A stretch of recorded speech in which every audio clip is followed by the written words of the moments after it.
It is still iBrand Daybreak. The federal government has said it inherited a bad economy with an unacceptable high rate of unemployment.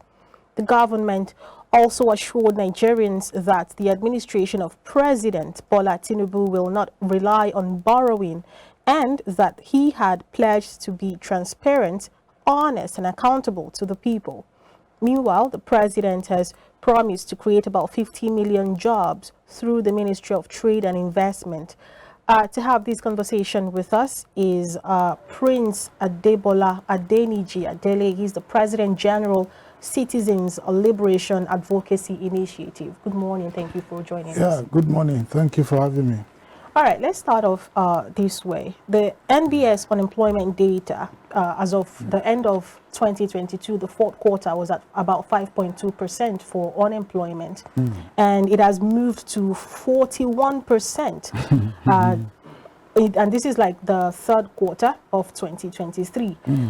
Is this an issue of statistics manipulation? Because a lot of, when that data came out a couple of weeks ago, a lot of people lashed out at it.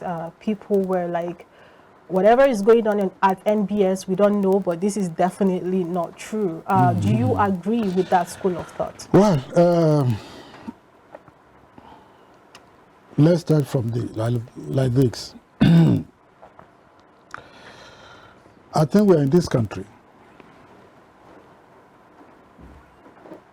when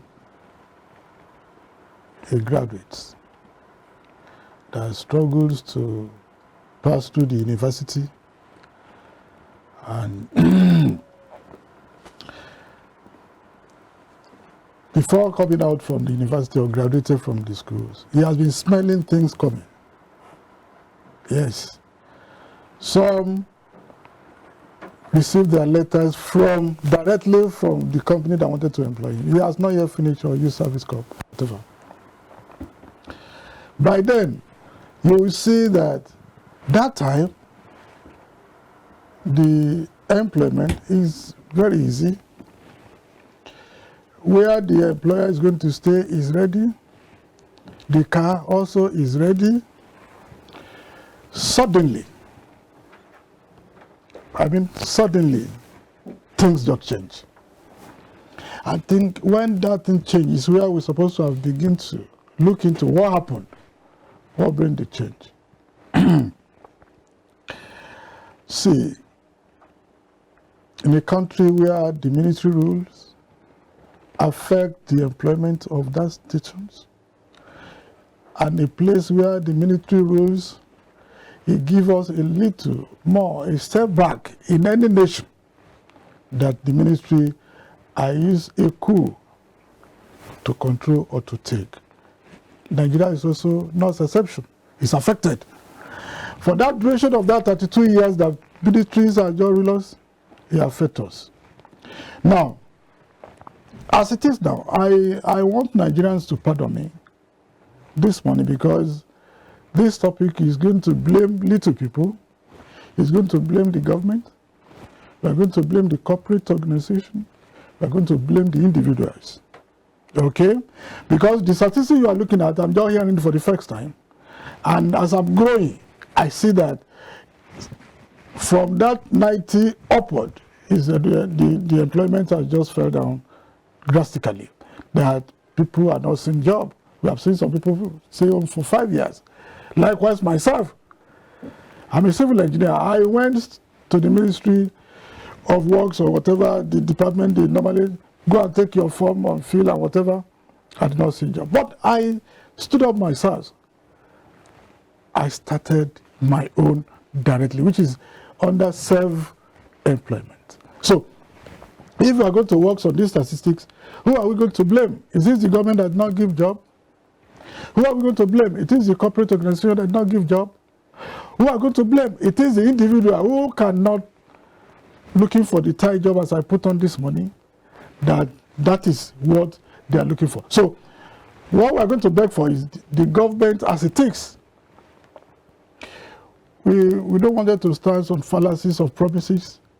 The promises that will not work, and the atrocities that people might have that we are going to see a job of 5 million Nigerians to get a job. So I want Nigerians to help us perfectly to beg the government to, as they said, let it work.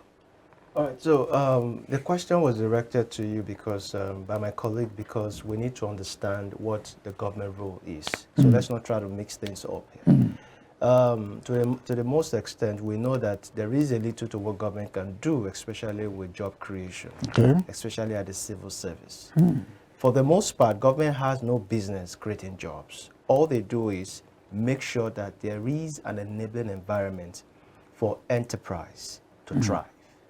Now, I'm saying this because when she reeled out the statistics, when it comes to unemployment, it cuts across both federal, state, local, and also by extension, the private sector. How can a private sector thrive when there is no sort of enablement? In fact, you already know that every individual is a government of their own at local level. You provide electricity for yourself, you maintain your cars that gets bad as a result of bad road, you provide water for yourself, you pay for electricity that you don't use, and all of that. So tell me, why would you say that you want to blame a private sector that strives so hard to be able to put all of these as something that should have been provided by the government for himself, and still blame him that he is also taking a blame when it comes to unemployment? What has the government done with taxpayers' money? Well, you make me to see something that if you said government did not provide a job or they provide enabling environment, I think that should not be what we call civil servants. What we are looking at is that we have so many parastatals, both in the federal, the state level, and the local government, that people usually are working there. Do they create a space for anybody? The answer is no. People who are there did not even want anybody to come in. But what we are saying, looking at, is that there are some foreign people who came to Nigeria to establish their whatever, their business. One, the taxpayer money we are collecting, it means for the governments to do some infrastructural and other things for the people. But it's unfortunate that we have seen the other side of it, that our leaders need to be accountable. That is the truth. So when you say our leaders need to be accountable, they need to be accountable. Accountable in what sense? Because even in this same administration, or even the immediate past administration of the same ruling party, we heard about snakes, reptiles swallowing money. My question to you is, whose money are they swallowing? Well, it's not, the money swallowing is under one parastatus. Whose money are they swallowing? That's the question. No, is the money, there are some, wait, let's look at things equally. The money, the snake, even not only snake, I think it's another monkey also, is from WAEC. We heard about the grass cutting scam. Yes, I think that one is so whose money is being siphoned here in the guise of grass cutting, in the guise of snake swallowing money, and yet you want to put the blame on private sector? It is Nigerian money. It is Nigerian money because it is people that pays this money. I think it's from JAMB. That money that's swallowed by snake is from the JAMB, and the one that cutting grass is from the federal government. It is just also Nigerian's money. But where I'm going is this. What I'm saying is this. Our leader needs to be accountable. All perfective naira, kobo, that Nigeria might contribute through the taxpayers' money, other essential money needs to be accountable for to the Nigerians. That's number one. And we have seen those who, the EFCCs and the ICPCs, job they are doing, they are making us to see that there are some Nigerians. But to prosecute them is what I'm not being pleased with. But this money, I just want us to give a little better of that, because we still come back here to come and talk about it.